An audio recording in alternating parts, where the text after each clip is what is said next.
रहती थी, जिसका नाम कभी किसी ने नहीं पूछा, क्योंकि लोग उसे नाम से नहीं, मौन कन्या कहकर पुकारते थे। वो बोल नहीं सकती थी, या यूं कहें उसने बोलना छोड़ दिया था। उसकी आंखें बोलती थीं, पर उसकी वाणी वर्षों से मौन थी। कहा जाता था कि जब वो बहुत छोटी थी, तब एक रात डाकुओं ने उसके गांव को जला दिया। माता पिता उसकी आंखों के सामने मारे गए, और उस भयावह दृश्य ने उसके कंठ से शब्दों को छीन लिया। तब से वो न रो पाई, न पुकार पाई, न अपने दुख को किसी के सामने रख पाई।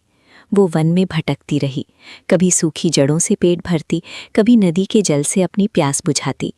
लोग उसे अपशकुन मानते, कहते ये लड़की जहाँ जाती है वहाँ विपत्ति आती है, कोई उसे पास नहीं आने देता।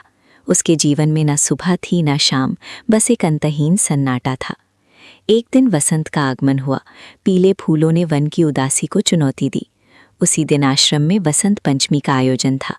विद्या की देवी माँ सरस्वती की पूजा की तैयारी चल रही थी।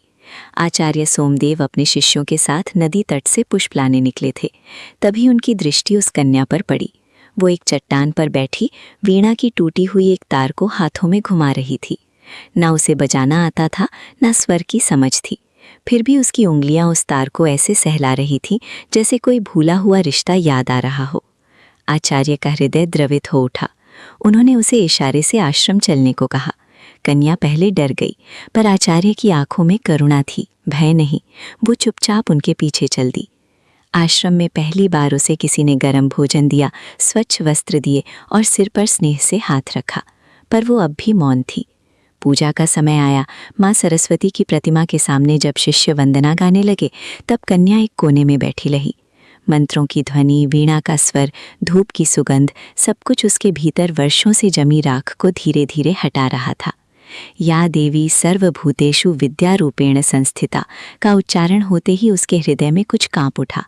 उसकी आंखों से आंसू बहने लगे। अचानक उसके भीतर दबी हुई पीड़ा, डर और अकेलेपन का बांध टूट गया।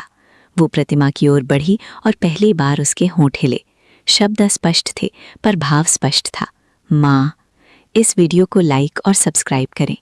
उस एक शब्द में उसका पूरा जीवन समाया था। उसी क्षण आश्रम का वातावरण दिव्य प्रकाश से भर गया। माँ सरस्वती स्वयं प्रकट हुईं, श्वेताभा, करुणामयी दृष्टि और वीणा से निकलता मधुर नाद। उन्होंने कन्या को अपने समीप बुलाया, उसके कंठ पर हाथ रखा और कहा, पुत्री, मौन भी एक भाषा है, पर तुम्हारा जीवन मौन के लिए नहीं, प्रकाश के लिए है। जैसे ही देवी का स्पर्श हुआ, कन्या के भीतर जमी जकड़न टूट गई। उसकी आवाज़ लौट आई। वो फूट फूट कर रोई, पर ये रोना पीड़ा का नहीं, मुक्ति का था। माँ सरस्वती ने उसे वरदान